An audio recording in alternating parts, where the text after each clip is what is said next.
Welcome back to Turning Hard Times to Good Times. I'm your host, Jay Taylor. Really pleased to have with me a longtime friend, Jeff Deist. He is the president of the Mises Institute.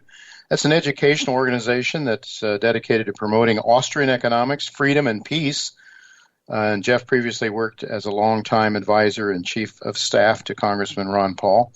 He is a tax attorney, having represented high net worth individuals, partnerships, and corporations in a wide variety of tax matters. His tax career includes time with two different Big Four accounting firms specializing in tax issues arising from mergers and acquisitions for private equity firms. But now he is totally immersed in his role in helping people understand why Austrian economic policies are key to peace and prosperity. Jeff is an excellent public speaker, and he frequently interviews fascinating guests at Mises.org. That's the Mises website, Mises, MISES.org. I strongly encourage you to go there, learn to know about what the Austrian School of Economics is all about, if you're not already familiar with it. But even if you are, go there, because there's just an ongoing, a lot of good interviews and articles and so forth that are displayed there. Jeff, thanks so much for joining me. Thanks a million, Jay. It's been a while. Yeah, it's been a while, and I should mention also that people can follow you on Twitter at Jeff Deist, at Jeff, JEFFDEIST. Jeff, I'd like to start out by asking you a question that Adam Taggart frequently asks his guests on his Wealthion interviews, and that is this. What is your current assessment of today's global economy and financial markets? Shaky, Jay. Shaky like the San Andreas Fault. How's that? Well, I shouldn't be laughing. Here's the thing is we need a corrective. That's the problem with the Bidens of the world, the Yellens of the world, the Jerome Powells of the world. They think that their job is to prevent a recession. That's not their job. Their job is not to manage the economy. The economy will manage itself just fine. The problem is that by trying to manage the economy on both the fiscal side and the monetary side, there's two different sides, they end up creating bubbles, in my opinion, and those bubbles need to deflate. In other words, the recession is the cure. The thing we're trying to avoid is the cure. Is like taking your vitamins or eating your broccoli or taking your antibiotic. It's the cure. It's necessary to expose and wipe out all the bad debt, all the malinvestment. And so the more we try to beat off the recession, the more we just prolong things and in some cases even pass them on to future generations. So it's a serious problem. It's a serious problem, no doubt about that. It seems to me, Jeff, that these aren't people that necessarily mean evil. They don't mean to do us harm. I think they're just well, we've all been taught Keynesian economics in our Economics 101 classes. That's the only economic school of thought. You know of hardly any universities anywhere that teach the Austrian School of Economics, which is really a free market, government hands off, central banks hands off of the economy, and let people be free to trade and rise or fall by their own successes or failures. Can you maybe just give a brief definition of Keynesian economic theory and perhaps contrast that with Austrian school thought? I think the biggest difference is the emphasis on production versus consumption. I mean, At the end of the day, John Maynard Keynes comes along with this general theory in the 1930s and really creates an upheaval and in many ways upends a lot of what we thought was true from the classical Adam Smith or now neoclassical School of Economics. So basically, ever since then, for almost 100 years now, but certainly since the 1930s, the entire profession of economics and politics to a lesser extent has been in bed with this idea, well, we got to create demand, Jay. We got to stimulate. We got to create demand and make people buy more stuff because consumption drives an economy. And of course, we know that that's absolute nonsense. First of all, we all want more stuff. That's innate in us as humans, is to have more and bigger and better. We don't have to stimulate that. What we have to do to get more stuff is actually become more productive, both in our personal lives, but also in a macro sense. So a long time ago, Jean-Baptiste Say, the French economist, came up with Say's law, which in effect we might say no pun intended, is that production creates consumption. In other words, as an individual or as a society, how much you produce is generally going to determine your income and thus your ability to consume. So we have to get the horse before the cart. The horse is production. So how do you get a more productive society? Well, both businesses and individuals have to be profitable, which means they have to bring in more income than they spend. They have to save or invest the difference, and that savings and investment has to go into creating more productive ways of bringing goods and services to the marketplace, right? This isn't rocket science, folks, but instead we have this mania that if we create lots of money and credit, and we've certainly done that in response to COVID, holy smokes, about $6 trillion just on the fiscal side. Forget the Fed, folks. Yeah. Just on the fiscal side, Congress, just in the United States, put about $6 trillion right into the economy, into companies, PPP loans, into state and local governments, into individual taxpayers' bank accounts, into corporate subsidies, into the balance sheet of airlines, you name it. I mean, that's $6 trillion in actual spendable cash that's out there sloshing around. And so we wonder why there's price inflation. That's absurd, Jay.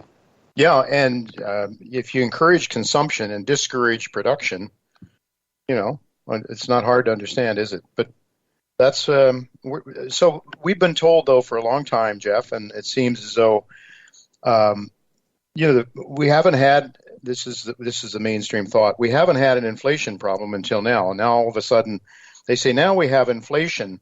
Maybe you could give us the definition of the Austrian school definition of inflation, for example, because I don't think it matches up with the common thought of what inflation is or what you hear on the news media every day. Yeah, it really is something that all these Johnny-come-latelys are suddenly talking about inflation, from Time magazine to pop stars to, the whole thing's just absurd. I mean, look, first of all, inflation's a policy. It's not something that just comes along and happens like the weather changes or somebody gets cancer. No. Inflation is a policy. Okay, It's predictable. It's foreseeable. Second of all, inflation is, yes, as Milton Friedman said, a monetary phenomenon, but that's not the whole story. Inflation is a monetary devaluation, okay? Just like anything else, there's supply and demand for money. So a pair of Levi's jeans today, maybe $45, $50, it's actually cheaper in real terms than a pair of Levi's jeans in the 1970s. Okay, there's a lot more money today. So how do we explain that? Well, supply and demand. Right? I mean, there are factors bigger than monetary policy at work. And we do not subscribe to the so-called quantity theory of money, which simply says that, the more money in circulation, the higher prices. It depends. Each good and service is distinctive, right? The demand for a DVD player today and the supply, it's not the same as it was in 1990, right? A DVD player, nobody wants one now. You can barely give them away. So supply and demand are always operative. The question is, what would prices be absent all the monetary interventions? That's the question, and that's unknowable because we've had the monetary intervention. So it is a purposeful devaluation of the currency by creating more of it. So all things equal in supply and demand, if we could freeze the economy and people still wanted DVD players, for example, if you create a bunch more money in credit, and that's chasing the same number of DVD players. I mean, you can create money and credit faster than the DVD industry can create a bunch of new players. So yes, all things equal, the quantity theory of money suggests that the more of it there is, the less each dollar is worth. And that's exceedingly true even when we have this exorbitant privilege of being the world's reserve currency. So the whole world needs dollars to clear international transactions and to buy oil in many cases. The world needs dollars more than it otherwise would were it not for Bretton Woods and our military power and OPEC and all kinds of geopolitical reasons. But it still doesn't matter. It still doesn't matter is that when you create a lot more money and credit, and you haven't that does not bring any new goods or services into existence. I don't understand why this is so difficult for people. Money and credit's not what makes us rich. More goods and services brought to market in a more affordable, which is to say more productive manner, that's what makes us better off. Yeah, so out of the Great Depression, I guess Keynes thought that he wasn't seeing anybody buy anything, so he wanted to stimulate demand. So I guess that's the inflation policy. that you're talking about. To stimulate demand, you put money in people's hands. That's the idea, to get them to buy things. But if you don't have something on the other side of the equation, the production, and we've seen this, haven't we, Jeff, in spades with the COVID, and now, of course, supply chain disruptions, not only from COVID, but as a result of the war. So we're seeing this massive increase in demand that's created by artificial means, money going into the system, but we don't have the supply side rising at the same rate of speed. The quantity theory of money, then that's the monetarist. That's Milton Friedman, right? That's his view. Yes, basically that you adjust the supply of money on the monetary side, like a dial, that on a like a volume dial on a stereo, and you turn it up or down depending on the needs of the economy. And of course, I think that's nonsense. I think money can produce itself and provide itself, and the quantity demanded or sought can be determined by the marketplace. But that's a long way from the system we've got. Right. I think the monetarists generally tend to be free market people, except for money.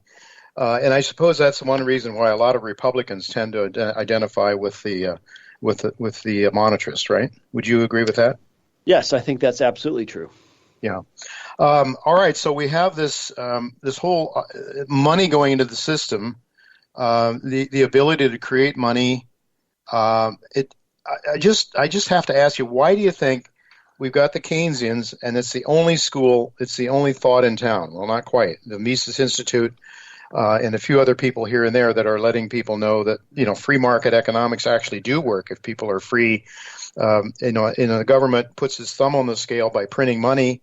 Money is available to whatever it wants, the government wants to direct it towards. But is there some reason why, I guess what I'm wanting to ask you is, why do you think it is that only Keynesian economics is taught in universities? Why aren't we free to hear some other sides of some other thoughts? Well, that's a good question. I'm not sure I have an excellent answer for that. I think first and foremost, there's an atavistic, natural human tendency, to desire to want to control things around us, our environment. And when you get into big modern governments, they want to control everything from housing to energy to food to money. Why wouldn't they, right? That's the nature of government, to grow and expand and try to assert itself over ever-widening turf. So that's very human. And we also, I think it's very human to seek order out of chaos. And so we like to imagine that someone is steering the ship and that they're these really smart guys. And they are smart. Alan Greenspan, Ben Bernanke, Janet Yellen, Jerome Powell, they're very smart. That there's these smart people who know more than us and went to Wharton or someplace, and they're going to figure this out and take care of us and have our interests at heart, And I think there's a lot of that's very appealing to people on a political basis, right? The idea that adults are in charge. I think we all want that to be the case, but it isn't the case. And so whether we like it or not, we have, I think, responsibility to take a look at the monetary system and figure it out and try to understand what's going on, so that we don't absolutely ruin our kids and grandkids. And we are ruining them, Jay. They're far less optimistic than we were at their age. They have less money than we did at their age. They are married and owning homes at much lower rates than we were at their age. And most importantly is they're just generally less hopeful and more pessimistic. I mean, when I was a young guy in the 80s, for example, I thought my future was going to be pretty bright, and yet the only real worries we had was, they had some ups and downs. There was that recession in the 80s. You had the Soviets and their nuclear weapons, but for the most part, we more or less thought that we were going to do as well or better than our parents, unless we screwed up our lives somehow on a personal level. And when we lose that, I mean, monetary policy, fiscal policy, all these things can be dealt with if we have the heart, if we have the stones, if we have the will. But if we lose that, Jay, then we're just not Americans at that point. Yeah. Well, you mentioned the world's reserve currency and the advantages that has. I wonder if it's not also a curse, because it has allowed us to run these huge deficits, these huge debts. In the meantime, China has been a net exporter. It's built up foreign currency reserves, trillions and trillions of dollars worth of foreign currency reserves. And I'm wondering, in terms of understanding the monetary system, I have to ask your thoughts about Putin's recent moves after, his currency sunk. It just went straight down after he went into the Ukraine. But then he Well, first of all, he increased the interest rates from 9.5% to 20%, I believe. That was his first move to try to steady the ruble. And then very shortly after that, on March 25th, he tied gold to, I think it was 500, if I remember right, 500 rubles to a gram of gold, some number like that. And then right after that, he told all the unfriendly countries that wanted to buy his natural gas they were going to have to pay him in rubles, much as the United States did. Kissinger did after we went off the gold standard, sort of putting something real under the money, under the ruble. And the ruble's been the strongest currency in the world since then, I think, or one of the strongest anyway since then. Any thoughts about that? Do you think there's any chance? Alistair McLeod talks about this sort of thing on our show frequently. Do you see any sort of chance that maybe someone might wake up and realize that we need to have something real underlying, some intrinsic value per unit of currency? Yeah, isn't that something? You take a son of a bitch like Putin, at least he's a son of a bitch in the interests of his own people, you know? Yeah. And what's so scary about this terrible war, of course, is that not America so much, but a lot of the developing world is so reliant on wheat exports coming out of that part of the world and fertilizer.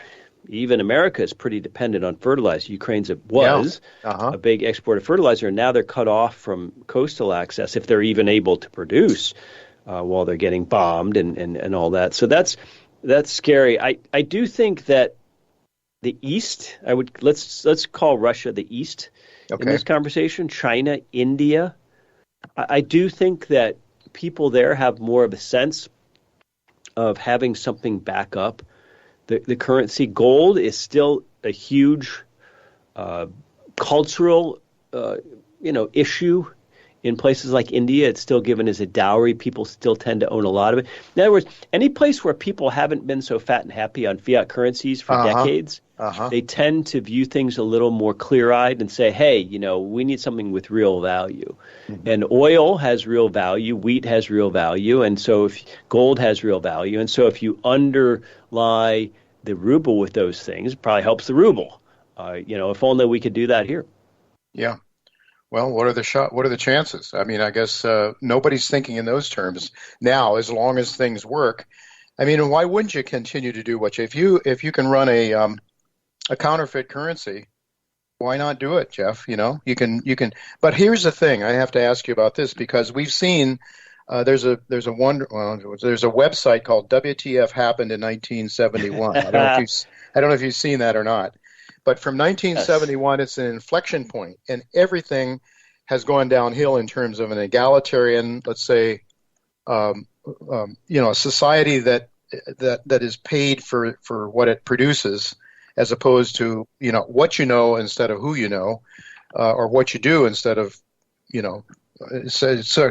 So I'm just wondering. That's the whole idea of how we went from a very egalitarian society in which, the people at the top of a corporation did very well, but so did the people in the middle. And we had you and I both come from Ohio. We know what the world was like. I'm a little older than you, but I remember when times were really quite good in Canton, Ohio. Industry was booming. With just a couple of minutes left here, maybe thoughts on that? Well, it is true that ever since we abandoned gold, the U.S. economy has been hollowed out in many ways, and more importantly, it's become possible for Congress to live beyond its means. I don't know why. Well, I wonder sometimes why such a ready market exists for our treasuries. If I were, let's say, a foreign person or a foreign creditor, I would look at the United States Congress and say, these guys are insane. They're never going to get their fiscal house in order. If I'm going to loan them money, I need junk bond rates. But yet here we are with even 10 years just above 3%. So that just shows you Uncle Sam is still the least dirty shirt in the laundry, I guess. Well, I think that's the only reason. And, of course, liquidity issues and so on and so forth. But there is a sense among a lot of people that this game may be coming to an end, or at least ready to change fairly dramatically. Jeff, we'll have to leave it go at that. We're out of time. But I would like to tell people to go to the Mises.org, partake of a lot of great information there. Jeff provides a lot of things. He does a lot of interviews. There's a lot of great articles there. It's not fluff. It's real, and sometimes you have to work a little harder to get to the truth and understand it. But I think it's well worth your time to go to Mises.org. and avail yourselves to that. Thank you so much, Jeff, for being with us today. Sure, thank you.